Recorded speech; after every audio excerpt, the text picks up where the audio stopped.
System analysis અને design સબ્જેક્ટની અંદર આજે આપણે નવો ક્વેશ્ચન જોવાનો છે. ક્વેશ્ચન આપણે 4 પૂગી ગયા છીએ અને ક્વેશ્ચનનું નામ છે સિસ્ટમ એનાલિસિસ. તો એની અંદર આપણે ડીપની અંદર વાત કરવાની છે, ચર્ચા કરવાની છે, સમજવાનો પ્રયત્ન કરવાનો છે. તો શરૂ કરીએ. શ્રી ગણેશાય નમઃ. જય મોમાઈમાં. It is a process of collecting and interpreting facts, identifying the problems, and decomposition of a system into its components. આની અંદર કઈ પ્રોસેસને આપણે ફોલો કરવાની છે તેના વિશે વાત કરવામાં આવી છે.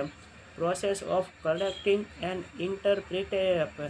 ઇન્ટરપ્રિટિંગ ફેક્ટ્સને આપણે કલેક્ટ કરવાની કોશિશ કરવાની છે. ફેક્ટ્સ એટલે કે અમુક એવા સત્ય હોય છે તેને આપણે કલેક્ટ કરવાની વાત કરવામાં આવેલી છે. અને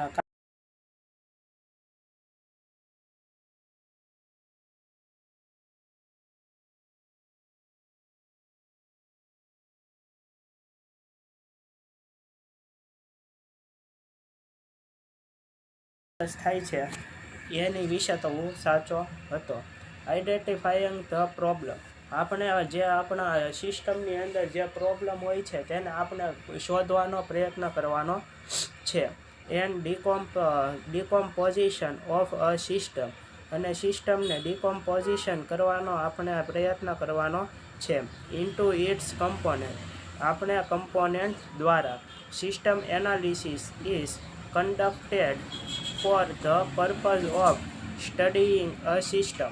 System analysis is conducted for the purpose of studying system. આપણે સિસ્ટમને સ્ટડી કરવાનો છે, તેના વિશે જ્ઞાન આપણે ભેગું કરવાનું છે. or its parts in order to identify its objective, અને આપણે તેના ઓબ્જેક્ટિવ શોધવાનો પ્રયત્ન કરવાનો છે. તો ઓબ્જેક્ટિવનો મિનિંગ શું થાય છે તે આપણે simple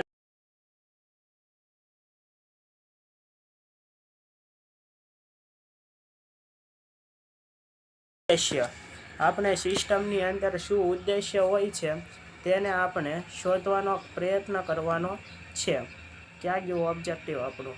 identifying the problem and decomposition of a system into its component. એનો મતલબ શું થાય છે તો તે પણ આપણે જોવાનો પ્રયત્ન કરવાનો છે.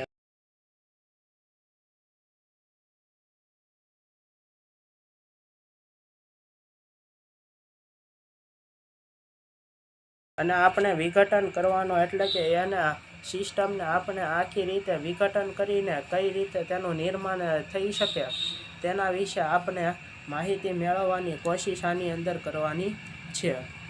હવે થોડીક તો વાર લાગશે, કેમ કે આપણે વારાણખડીએ બહાર નીકળીને પાછા આવીએ એટલે એવું થઈ જાય કોક વખત. તો system analysis is conducted for the purpose of studying a system or its part in order to identify its objective. આપણે સિસ્ટમનો ઉદ્દેશ શું છે તે આપણે શોધવાનો પ્રયત્ન કરવાનો છે. એ વિશે આપણે વાત કરી હતી. હવે આપણે જોવાનું છે it is a problem solving technique. આ છે એ એક પ્રોબ્લેમ સોલ્વિંગ ટેકનિક છે. That improve the system and ensure that all the components. એ છે આપણે સિસ્ટમને ઇમ્પ્રૂવ એટલે કે આગળ વધારવામાં મદદ કરે છે. અને ensure that all the components, ensure that all એ વિશે આપણે જોવાનું છે. કોપી કરશું આપણે.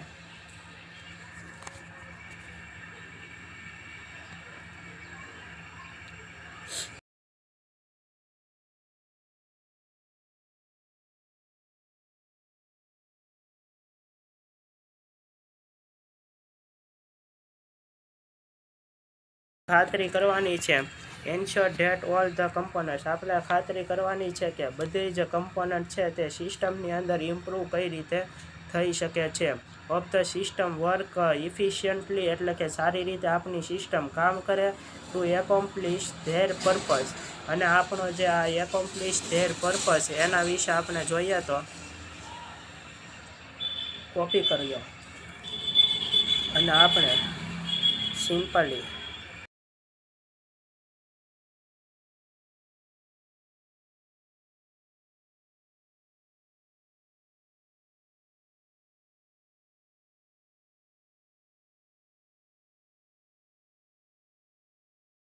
અને આપણે આપણા સિસ્ટમનો હેતુ સિદ્ધ કરવાનો પ્રયત્ન કરવાનો છે.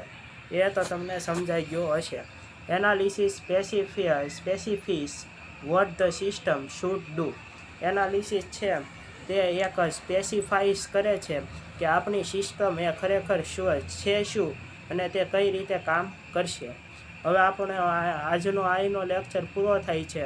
એટલે કે આજે આપણે ખાલી એટલું જ જોયું છે સિસ્ટમ એનાલિસિસ એટલે શું.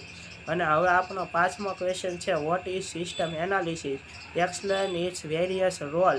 આપણે હવે એના રોલ પણ જોવાના છે અને સિસ્ટમ એનાલિસિસ છે શું તે પણ આપણે ડીપની અંદર જોવાનું છે આગલા લેક્ચરની અંદર. તો આપણે આજે આયા સુધી રાખીએ. માદ.